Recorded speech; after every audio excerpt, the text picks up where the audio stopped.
नमस्कार फ्रेंड्स। हम में से कई लोग नई जगहों की यात्रा करना, नई जगह खोजना पसंद करते हैं। हालांकि हिमालय या मंगल ग्रह की यात्रा से भी अधिक रोमांचक है हमारे भीतर की यात्रा। यह मन, बुद्धि, अहंकार और आत्मा के रहस्यों से जुड़े भेद को उजागर करती है। महान संतों का जीवन, जिन्होंने अपनी शिक्षाओं से मानवता को प्रभावित किया, और दार्शनिक जिन्होंने सहस्त्राब्दियों तक मानव विचारों को आकार दिया, वे सभी स्पष्ट रूप से एक सामान्य आदत का पालन करते थे। वो आदत थी एकांत का अभ्यास। वो सभी में ध्यान करते थे। महान कार्यों के लिए खुद को तैयार करने के लिए वे सभी नियमित रूप से एकांत का अभ्यास करते थे। प्रख्यात समाज सुधारक, लेखक, विचारक, कवि कहते हैं कि शांति की क्षणों में उनकी रचनात्मकता, उनकी कविता, उनके लेख ज़्यादा निखरती है। प्रसिद्ध चित्रकार पिकासो ने कहा है कि अत्यंत एकांत के बिना कोई भी महत्वपूर्ण कार्य संभव नहीं है। आज की दुनिया में टेक्नोलॉजी हर जगह हमारे साथ रहती है। हमारे डिजिटल उपकरण हमें दिन रात दुनिया से जुड़े रहने का एहसास कराते हैं। जब भी हमें दौड़ने का मौका मिलता है तो हम अपना हेडफोन लगा लेते हैं। जब हम कार में बैठते हैं तो गाने लगा लेते हैं। ब्लूटूथ स्पीकर तो शावर रूम तक भी हमारा साथ देता है।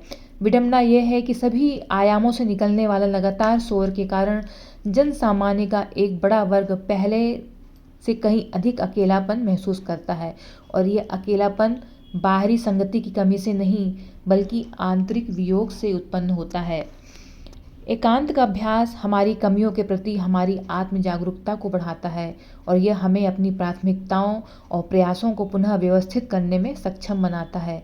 एकांत में समय बिताने से लक्ष्य के प्रति स्थिर दृष्टि और एकाग्रता कई गुना बढ़ जाती है, जो किसी भी क्षेत्र में सफलता के लिए महत्वपूर्ण है। अध्ययनों से यह भी पता चला है कि एकांत हमारे शरीर और मन के तालमेल को बढ़ावा देता है, और हमारा पैरासिम्पैथेटिक सिस्टम को उत्तेजित करता है और मस्तिष्क को आराम देता है। इसके अलावा एकांत की शांति जीवन के बड़े सवालों पर विचार करने का समय देती है। कई गतिविधियों को एकांत के अभ्यास के तौर पर बांट सकते हैं, जैसे कि प्रकृति के बीच में टहलना, ध्यान का अभ्यास करना, आत्मनिरीक्षण के लिए समय निकालना, या भजन गाना, या भगवान की पूजा करना, या भगवान से बातचीत करना। जो कुछ भी हमारे मन मंदिर को पवित्र करता है वह एकांत के रूप में योग्य होता है।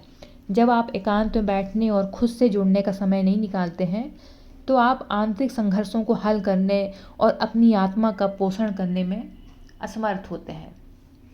एकांत का अभ्यास करने से कई लाभ होते हैं, और यह हमें वर्तमान स्थिति और वांछित परिणामों के बीच अंतर का आकलन करने में सक्षम बनाता है।